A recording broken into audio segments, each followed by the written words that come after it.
además de la tragedia y el dolor que vemos en las imágenes, además del sufrimiento que emana y que da vergüenza para toda la humanidad, además de toda la tragedia en los niños y el bombardeo, se libra otra batalla, la batalla de la información, la batalla donde medios sesgados tratan de victimizar, donde ahora además una ola de influencers en YouTube, en Twitter, en todas las redes sociales, en TikTok, piden apoyar.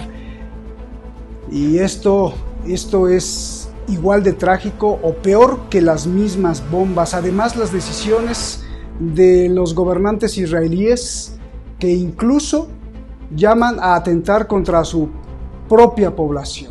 Soy Roberto de la Madrid y esto es Detrás de la Razón. Comenzamos. That is a serious problem.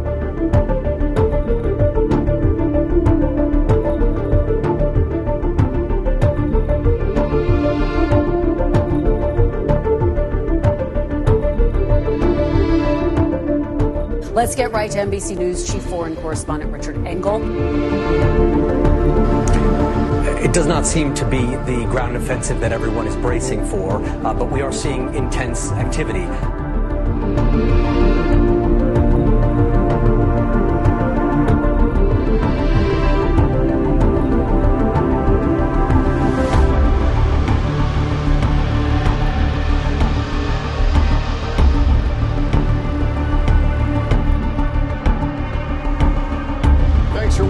Stay updated about breaking news.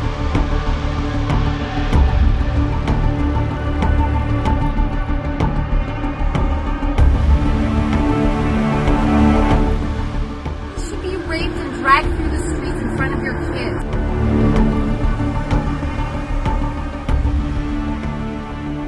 رميت إذ رميت ولكن الله رمى. يا الله سدد يا رب.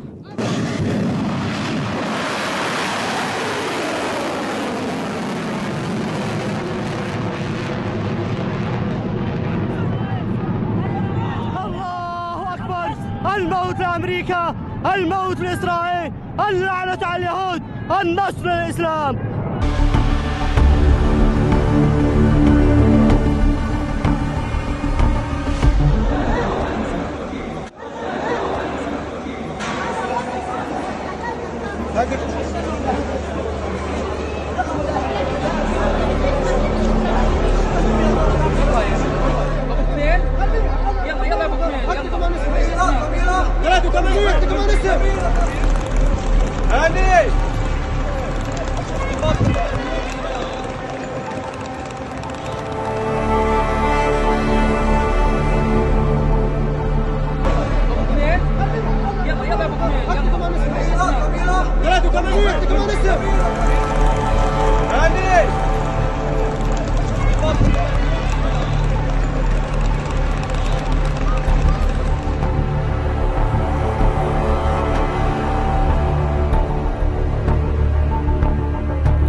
Este es un llamado expreso de Eduardo Luque, analista internacional con mucho conocimiento, siempre lo repito, porque hay gente que se incorpora, son nuevos seguidores a nuestro canal y bueno, pues les recordamos que Eduardo Luque ha estado en campo de batalla, ha recorrido pues prácticamente todos los rincones de tragedia del Oriente Medio, de la Asia Occidental, y sabe de lo que habla, además de que lo investiga profundamente y además desde sus conocimientos académicos. Muchísimas gracias, Eduardo, por darnos este toque y llamarnos para denunciar algo que está pasando, por lo menos dos cosas importantes. Uno, la guerra del relato. Te escuchamos, Eduardo.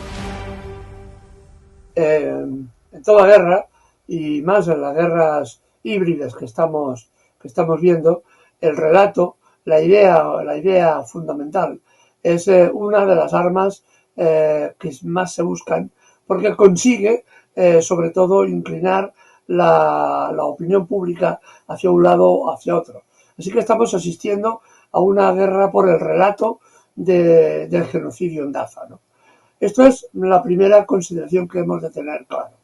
La segunda consideración importante es que la mayor parte de la información que recibimos en Occidente es una información que solo procede de una fuente, que es la del Ejecutivo israelí. Por tanto, es una información que ya de entrada deberíamos ponerla en contexto y tener, algún recelo sobre ella. El tercer elemento importante que estamos viendo ya en este proceso, en estos 26 días de guerra, es de que la prensa y de la libertad de prensa en Israel comienza a ser una entelequia.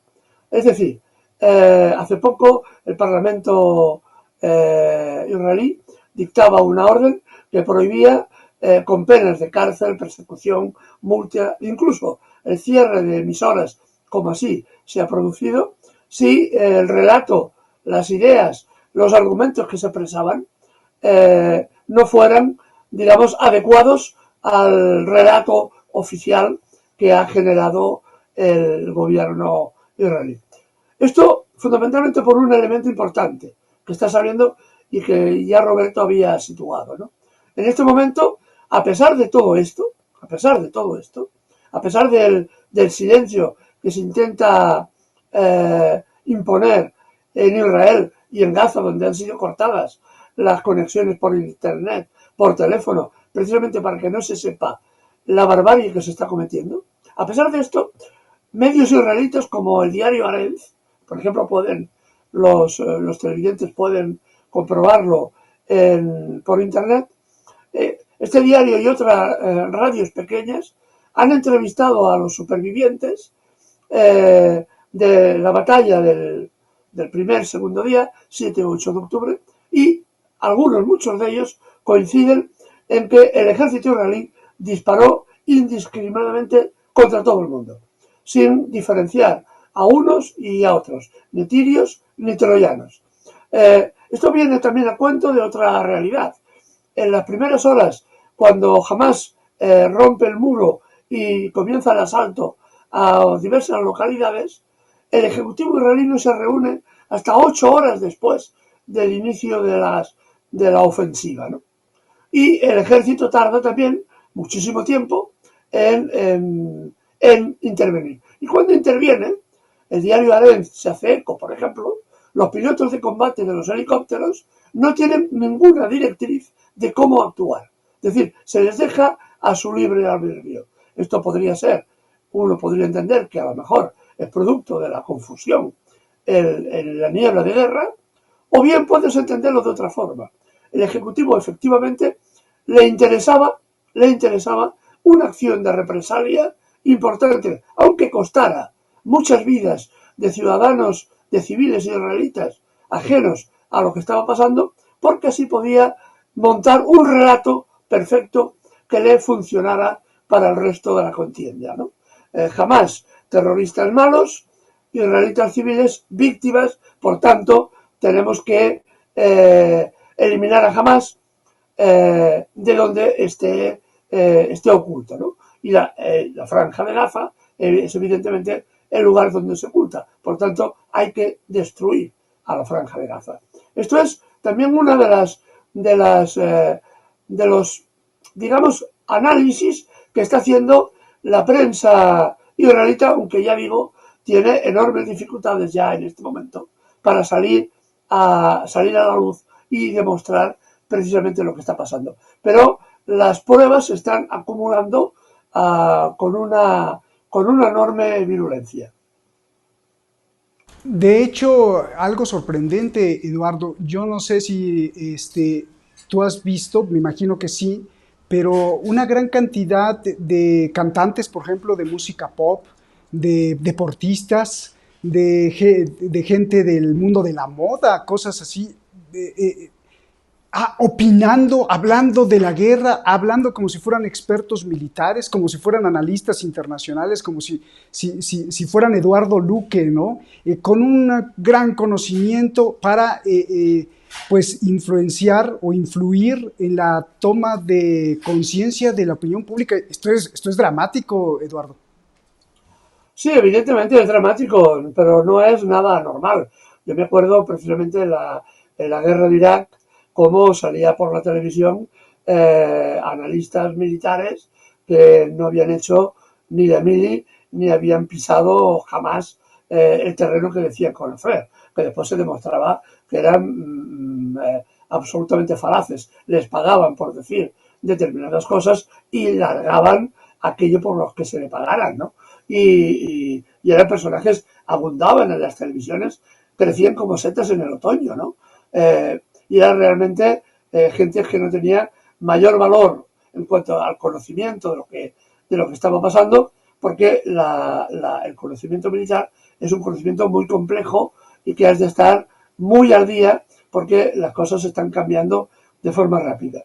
Pero estamos viendo cómo, por ejemplo, esta gente que habla por internet, los influencers, son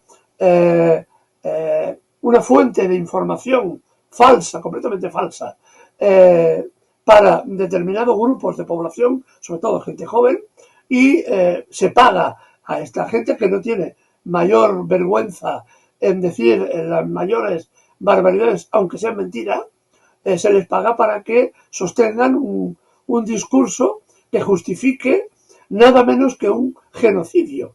Pero muchos de estos influencers, desgraciadamente, no tienen mayor ética ni principio moral que se le pudiera suponer a cualquier persona, digamos, normal, ¿no? Que no esté en el mundo, en este mundo de gente que cobra por decir lo que le envía un teletipo, leerlo y expandirlo. Esto es lo que se viene definiendo como una guerra híbrida, ¿no? Como una guerra en la que no solamente se combate en el campo de batalla, en el mar, en la tierra, en el espacio, sino en el ciberespacio y sobre todo en la mente de los teleoyentes, ¿no? Esto es el futuro también de las guerras de las que estamos viendo y de las futuras, desgraciadamente, que vendrán. Bien, Eduardo, hace unos días yo vi, sin hacer ningún juicio de valor, ni quién es culpable o no, pero vi una escena dramática, 3 mujeres israelíes en un video que libera presuntamente Hamas, que son rehenes y que le dicen, le hablan directamente a Netanyahu y le dice, por favor, libéranos ahora, libera a los palestinos en las cárceles, libera al pueblo palestino y libéranos de este sufrimiento, por favor, le piden a Netanyahu. Y Netanyahu a las horas siguientes contesta en un discurso de televisión que eso jamás pasará, y además lo contesta en inglés, never happened, ¿no?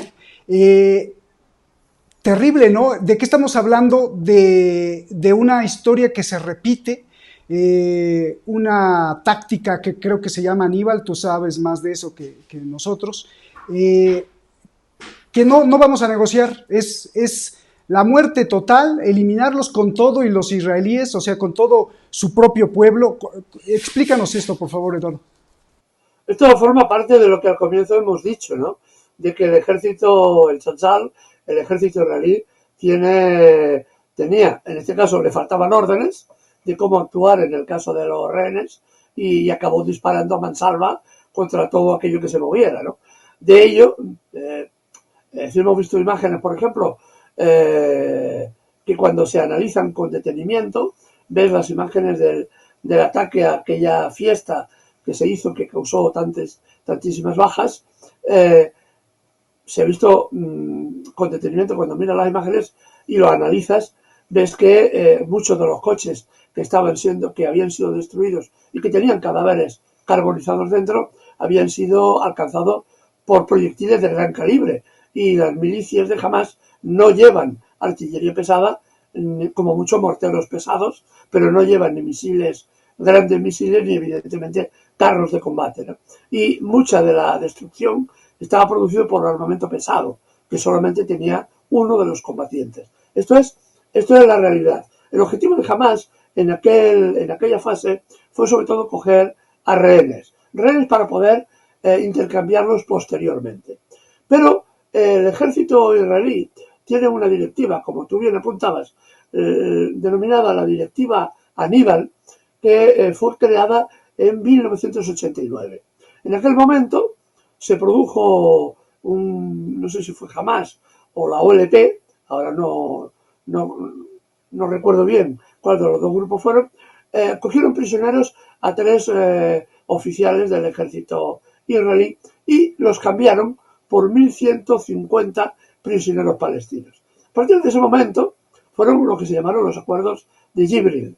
A partir de ese momento, el ejército israelí redacta la directiva Aníbal, que consiste en decir, básicamente, aunque cojan prisioneros, los vamos a dejar morir, o, si es necesario, bombardearemos la zona a pesar de que estén allá y sepamos que están allá, porque no vamos a negociar absolutamente nada.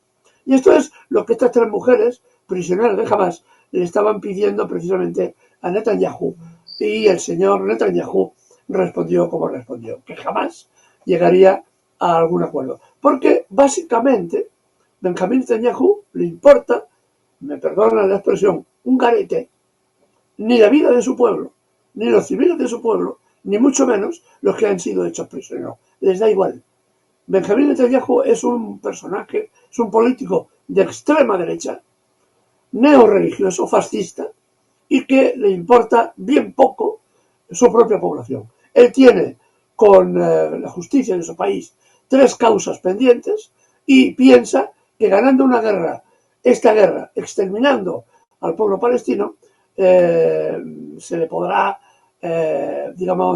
borrar esos pecadillos de corrupción, lavado de dinero y apropiación indebida.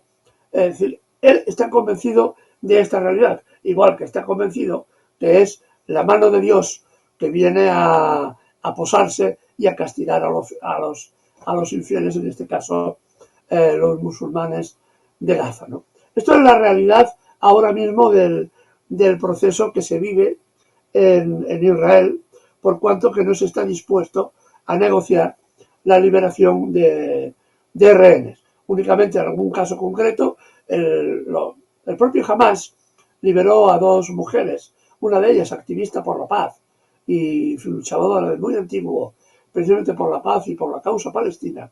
La liberó y el gobierno no quiso que se liberaran. Finalmente la presión internacional obligó a Netanyahu a aceptar la liberación y fue una derrota en su relato realmente importante, ¿no? Porque esta señora, cuando los 2 militantes de Hamás la acompañaban y la entregaban a la Cruz Roja, se despidió de los 2 militantes con la expresión shalom, de reconocimiento. Y cuando fue entrevistada, inmediatamente al día siguiente, por la radio y por la televisión, dijo que habían sido tratadas con consideración, que habían sido muy bien tratadas, que se le había dado la medicación y que siempre habían estado protegidas, ¿no? Eso rompía el relato completamente de Netanyahu sobre la victimización del pueblo israelí a manos de Hamás. Esto es un relato importante, porque en Israel se está dando una efervescencia popular muy importante de familiares de rehenes que están exigiendo a Benjamín Netanyahu que negocie los rehenes por la liberación de los 6.000 palestinos en cárceles de Israel. Muchos de ellos, ni con gente detenida, ni con acusación, ni con causa, ni con defensa jurídica de ningún tipo. Hay también de esos 6.000, cerca de 800 que son niños que aún no tienen la mayoría de edad, ¿no? Son criaturas que han sido detenidas en la calle por tirar piedras o por cualquier banalidad y han sido encerradas en las prisiones israelitas, ¿no? Así que ahora mismo la posición del gobierno israelí es precisamente la de no negociar absolutamente nada. Vamos con dos preguntas muy importantes. Una es sobre la libertad de expresión. Está habiendo una censura terrible que emana desde Israel. Pero antes de esa pregunta, me gustaría preguntarte a propósito de que tú has estudiado, has investigado, eres investigador y de formación académica psicopedagogo, o sea que sabes muchísimo de psicopedagogía.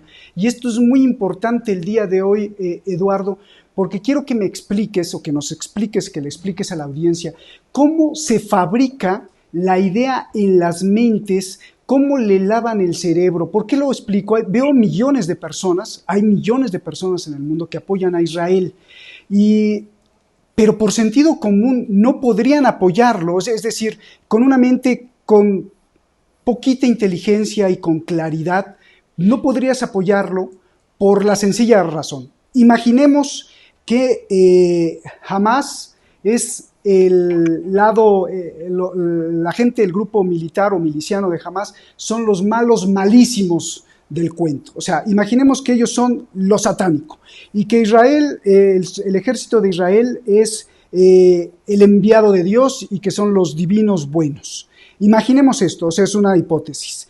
El hecho de que Hamas mate a unos israelíes o a muchos israelíes, por sentido común le daría derecho a un ejército tratar de matar, digamos, o querer matar a los malísimos del cuento, pero además llevarse de por medio a 8,000 personas y destrozar a un pueblo entero que, pues, muchos ni siquiera quieren a Hamas, ¿no? Y que los palestinos ven cómo son destruidas, o sea, las imágenes son para llorar. Entonces yo te pregunto, Eduardo, ¿cómo es posible que toda esta gente que apoya a Israel no pueda ver esto, que es algo de sentido común? O sea, el hecho de que un matón, digamos, entre a mi casa y mate a parte de mi familia, me da derecho a mí a invadir todo un pueblo y destrozar a miles de personas y miles de casas que incluso no tienen nada que ver con la gobernanza que hace Hamas en Palestina. O sea, atacar directamente al pueblo es satánico, ¿no? O sea, digo, para utilizar esas palabras religiosas que utilizan, pero ¿cómo construyen en la narrativa de la gente que defiende a Israel? Eso es muy preocupante, Eduardo.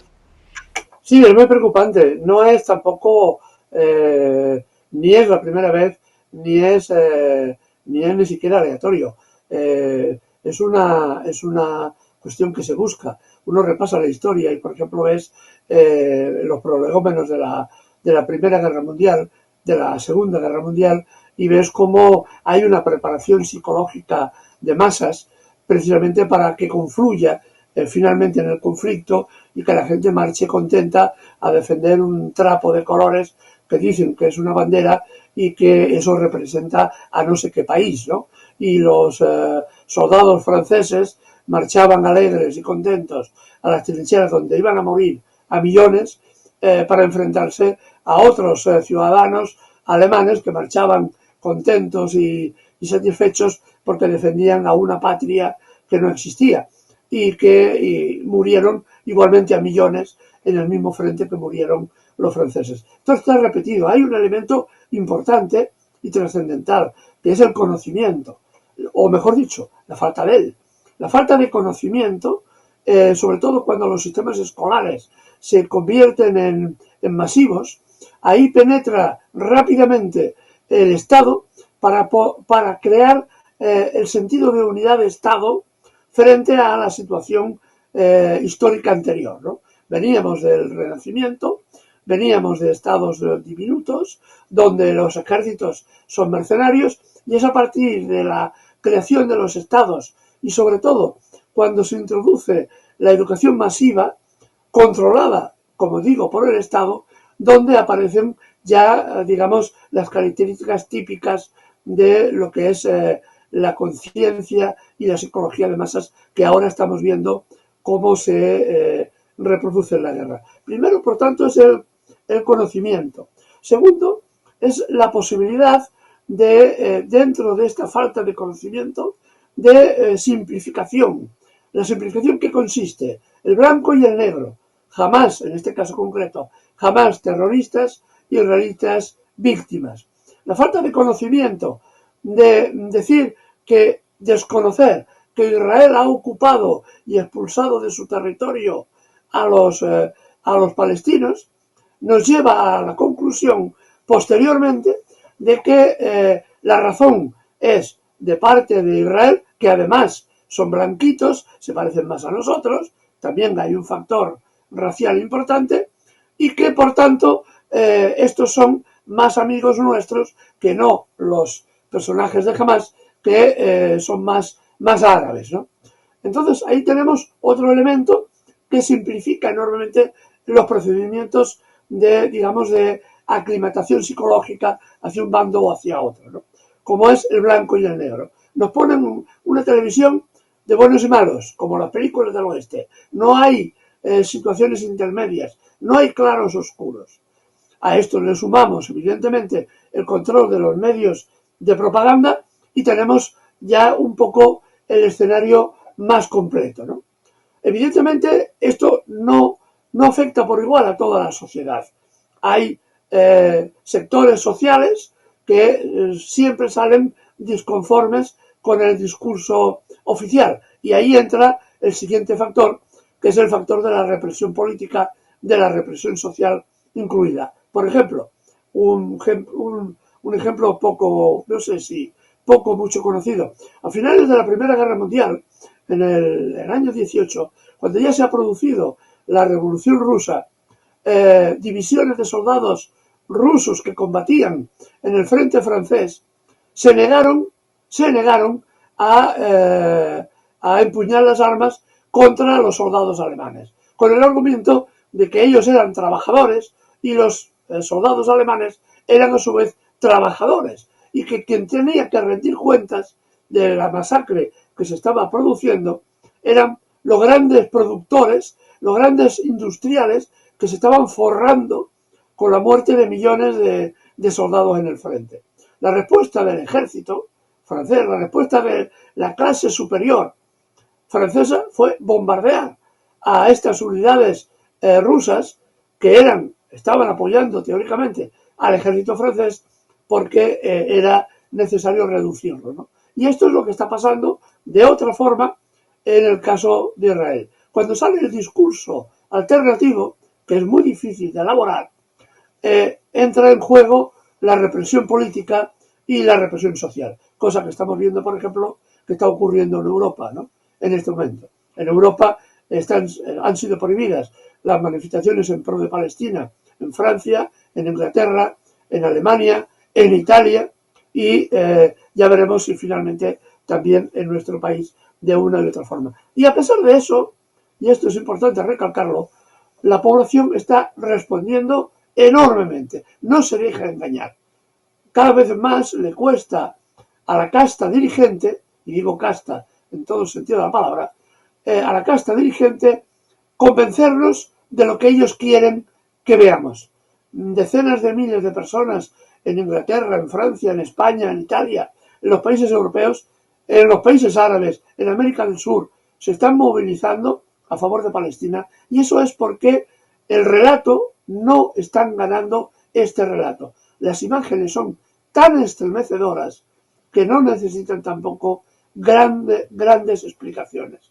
El sentido común aquí se impone y el relato cambia. Y esto es también una realidad importante. Y programas como este y otros más que hay por ahí son muy importantes precisamente en la lucha por el relato. Por eso, precisamente, sufrimos tantos cortes y tantas censuras. Así es, Eduardo.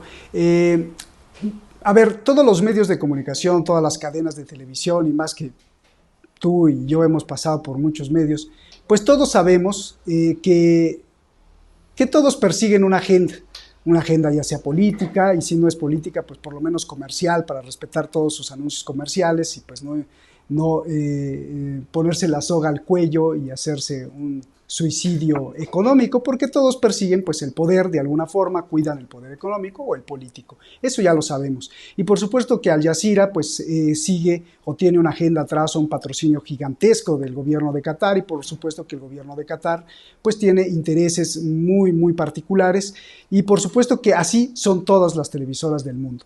Y eso además la gente lo sabe y además yo diría pues de eso se trata en la vida, de que haya una multiplicidad de colores y que haya una multiplicidad de visiones y el pueblo sabe, la gente, la sociedad sabe que todos tienen sus agendas y bueno, pueden escoger de varias partes como en un supermercado de la información y pueden escoger y hacer su propia opinión. Pero de ahí, digo, si yo fuera un dirigente político, pues jamás cerraría un canal o jamás censuraría un canal o lo prohibiera. Pero en Israel están prohibiendo Al Jazeera, por ejemplo, que sin duda pues también hay gente muy profesional ahí adentro, aunque tengan su agenda, pero esto enciende las alarmas enormemente, Eduardo, porque pues sí, también por ejemplo en otras partes, no quiero negar, pero también se prohíben ciertas televisoras, pero el asunto es que esto nos lleva camino hacia el fascismo y hacia algo más, ¿no? Porque ya no solo serán las televisoras extranjeras que se prohíben, sino también serán las manifestaciones internas de tu propio pueblo, a las cuales parece ser, nos mandaste ahí una alerta de que el gobierno israelí quiere incluso promover una ley pues para aplastar por completo cualquier crítica en la calle. ¿Cómo ves este camino de prohibir medios de comunicación y después directo al fascismo o ya es parte del fascismo que estamos viendo crudo y duro, Eduardo?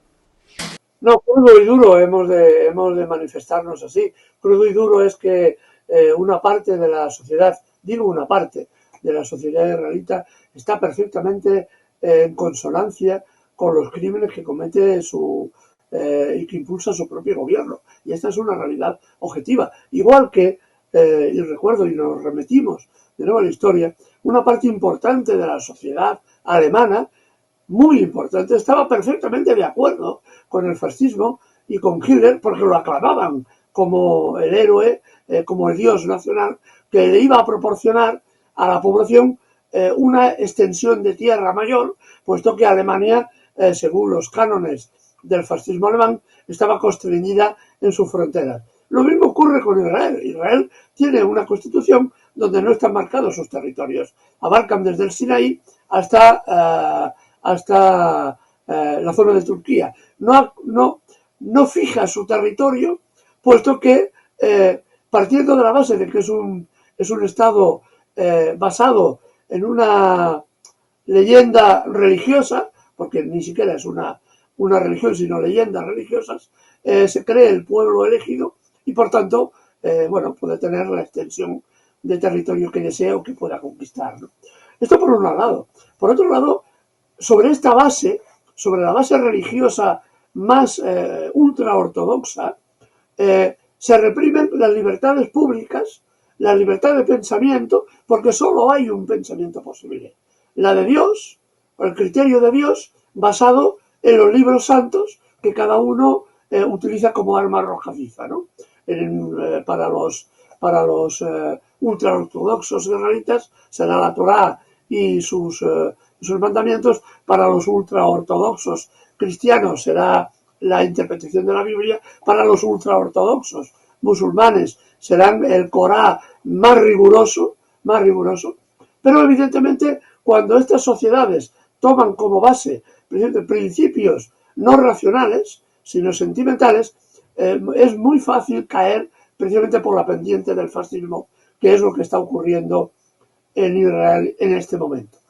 Y esto es ya una evidencia no solo porque, como hemos dicho, se están limitando las libertades públicas, que es el elemento básico para mantener un principio mínimamente democrático, sino que al hilo de este recorte de libertades, el Parlamento israelí está discutiendo en este momento, saldrá, presumo, aprobado, porque Netanyahu tiene mayoría en el Parlamento, saldrá aprobada una ley que permitirá que el ejército israelí use armas de guerra contra su propia población cuando los manifestantes taponen con barricadas o de alguna forma las calles. En este momento, la ley permitiría que comandantes en las ciudades israelitas, en Tel Aviv, en Haifa, en cualquier ciudad, al ver que los manifestantes son muy numerosos y pueden cortar las calles, puede ordenar a sus tropas abrir fuego contra la población, contra su propia población, no ya contra los terroristas de Hamas o de la OLP, sino contra ciudadanos israelitas. Entonces, esto evidentemente evidencia, aparte del control, por ejemplo, leía hace no mucho que un palestino está siendo escaneado por detectores de rostro, de figura y de iris, sin permiso y sin conocimiento de nadie, y estos datos están siendo almacenados en los servidores del ejército israelí. Pero lo que al principio se argumentaba como una, digamos, defensa contra posibles actos terroristas, se amplió y ahora es toda la sociedad israelita, incluidos los israelitas más ultraortodoxos. Bueno, estos no, estos se los prohíbe su religión y han conseguido que ellos no, o al menos eso les han dicho, que esa información no figure en los servidores informáticos. Se permite que todo ciudadano israelí sea chequeado por el rostro y por el iris, y que se pueda establecer su recorrido vital durante todo un día. Esto es un control social como nunca se había podido conseguir gracias precisamente a la inteligencia artificial. Esto es fascismo puro y duro. Cuando las fuerzas, digamos, que mandan, que no es el señor Netanyahu, sino señores todavía más importantes, controlan a la población de esta forma, es un ejemplo claro de que es un país que está en vías de convertirse en un estado fascista. Tampoco nada raro, porque en Europa tenemos el mismo caso. Leía también no hace mucho en diversos análisis de la relación entre los algoritmos y el control social. En Inglaterra, en Londres, es relativamente sencillo que una persona pase 200 veces por delante de cámaras al día. Realmente, con esta información y con las capacidades para recoger esta información, realmente es posible aumentar el control social contra la población, ¿no? Así que estamos viendo pasos agigantados en un camino que conduce nuevamente a las horas más oscuras de la historia del mundo, como fue el momento de la creación y desarrollo del fascismo. Y un último apunte, para no hacerme pesado. En la Unión Europea se acaba de aprobar también, se está discutiendo en este momento, otra resolución muy importante. Una resolución que va a consistir básicamente en que los estados europeos, España, Francia, Italia, Bulgaria, Hungría, Austria, cualquier estado europeo va a perder la capacidad para decidir sobre sus propios asuntos. Será la Unión Europea, es decir, una casta de políticos que no han sido elegidos por nadie, que no, porque el Consejo Europeo no es elegido por nadie democráticamente, es una reunión de primeros ministros que escogen, en este caso escogieron a la señora Ursula von der Leyen. Esta señora se va a convertir poco menos que en la reina de Europa, porque todos los países están cediendo su soberanía precisamente a este grupo de personas, ¿no? De ahí que los parlamentos individuales, los parlamentos de cada país, no van a tener ningún sentido, puesto que todo se va a decidir desde Bruselas. Entonces, ¿para qué queremos un parlamento? ¿Para qué queremos un senado? ¿Para qué queremos, en definitiva, un ejecutivo? Si serán los grandes, grupos económicos los que digan a la Unión Europea, a través de la Comisión, qué es lo que hay que hacer y qué medidas hay que tomar. Así que también Europa está cayendo rápidamente por esa pendiente que lleva a la, como digo, a la época más oscura de la historia humana. Creo que de verdad una claridad, me encanta cómo engarzaste, bueno siempre, pero cómo engarzaste el día de hoy, cómo engranaste este engranaje, cómo nos fuiste explicando todo. Y pues felicidades como siempre, Eduardo, muchísimas gracias. Pues solo te pediría tu conclusión, si se nos escapa algo, creo que ya dijimos más o menos todo lo que teníamos que decir, pero si se nos escapa algo, por favor, adelante. Ya sabes que aquí puedes decir lo que tú quieras, incluso hasta criticarnos a nosotros mismos, no pasa nada. Para nosotros hay libertad total, pero bueno, para YouTube pues a veces no. Si no se nos escapa nada, pues entonces tu conclusión, y si puedes, la palabra de la cereza del pastel, una palabrita, y nos explicas por qué, o lo que tú quieras. Adelante, Eduardo. Solo una última reflexión, que ya hablaremos de ello posiblemente más adelante, ¿no? Los rumores ahora intensos sobre el tema de Gaza es de que pretenden buscar una salida del tipo introducir tropas de la OTAN en la franja de Gaza para actuar supuestamente como fuerzas de paz, ¿no? Entre comillas, subrayado y entre paréntesis, ¿no? De hecho, Norteamérica ya tiene la primera base, se ha sabido hace muy poquito, tiene la primera base con militares norteamericanos sobre el terreno, colaborando con las tropas israelitas para maximizar, es decir, mejorar la eficacia en el asesinato colectivo. Hoy hemos sabido que se ha bombardeado otro campo de refugiados, el de Jabal, y han muerto no menos de 600 personas. Han caído 6 toneladas de bombas sobre un solo punto y han ocasionado una auténtica devastación que ya no tiene nombre. Esto no tiene nombre. El ejército norteamericano está asesorando a los criminales del ejército israelí y se está abriendo un nuevo frente en el que la situación va a ser muy complicada, donde participa Europa directamente ya en el conflicto. Alemania tiene tropas atrincheradas establecidas en Chipre, esperando la hora de intervenir. Francia también las tiene. Francia también tiene en Grecia. Aviones norteamericanos redoblan la vigilancia desde Grecia y aumentan su número. Y esto está provocando también enormes recelos por parte de Rusia, por parte de Siria y por parte de Irán, porque Netanyahu quiere una guerra regional amplia. Esto es el gran objetivo de Netanyahu. Hasta ahora, las declaraciones, hoy las del presidente iraní, han sido ya un llamamiento a la unidad árabe, un llamamiento a cerrar las relaciones económicas con Israel, sobre todo el petróleo, del que es muy dependiente para que sus tanques puedan funcionar, y un llamamiento a la unidad árabe en ese sentido. Desgraciadamente no creo que tenga demasiado eco. Sí en la población, sí en las masas populares, que se están manifestando en todo Oriente Medio de forma importantísima a favor de Palestina, pero no de la casta dirigente que sabemos que va por otro camino. Así que tenemos una intervención de la OTAN en puertas, precisamente como una colación del conflicto ucraniano. Esto es otra parte más del conflicto ucraniano.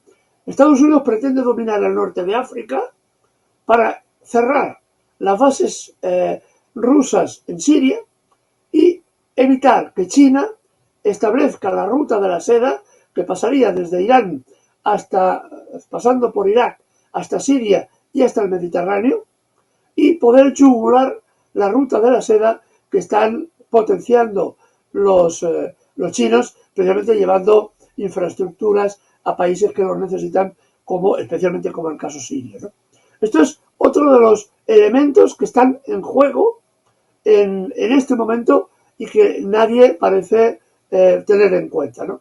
No podemos quedarnos solo en la denuncia, que hay que hacerla, cada vez más fuerte, del genocidio que se produce, sino hay que ver también los contextos políticos y militares que están detrás, que son muy interesantes. Y yo la única palabra que puedo pedir en este momento es que entre algo de cordura y humanidad en los dirigentes europeos para que tomen cartas a favor de la paz. Muchísimas gracias, Eduardo, muchísimas gracias. Y a mí me gustaría rematar diciendo que la legitimidad es muy importante para las grandes decisiones criminales o humanitarias, lo que sea, pero para los políticos la legitimidad es muy importante. Es esa energía de los pueblos que tú que nos ves, aunque no creas que no valga tu palabra, la energía del pueblo vale mucho cuando es apoyo. Y por eso es que nos quieren lavar el cerebro para que apoyemos el interés o las intenciones, sobre todo oscuras, porque no las dejan ver claramente.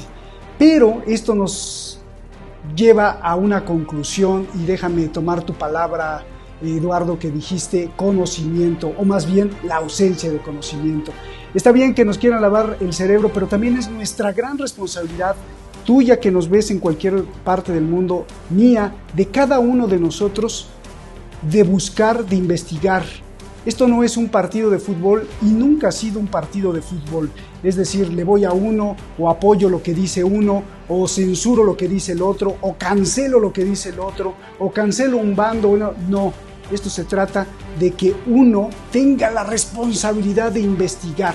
Lo que dijo Eduardo Luque, el conocimiento, y me encantó, no más bien la ausencia de conocimiento, porque para la gente es mucho más cómodo comerse como si fueran hamburguesas los datos y la información que le dan pues los influencers, los líderes de opinión o la gente a quien sigue, artistas, cantantes que no tienen idea de lo que están hablando, pero que a la gente le gusta comérselo como si fueran galletitas. No es un partido de fútbol y no es comer galletitas, es ser responsable como individuo y buscar la información, deducirla, contrastarla, contrarrestarla, confrontarla, y en ese destello y en ese intercambio de ideas fabricar una opinión fuerte, sólida, propia, individual, que creo de eso se trata y se ha tratado en la vida.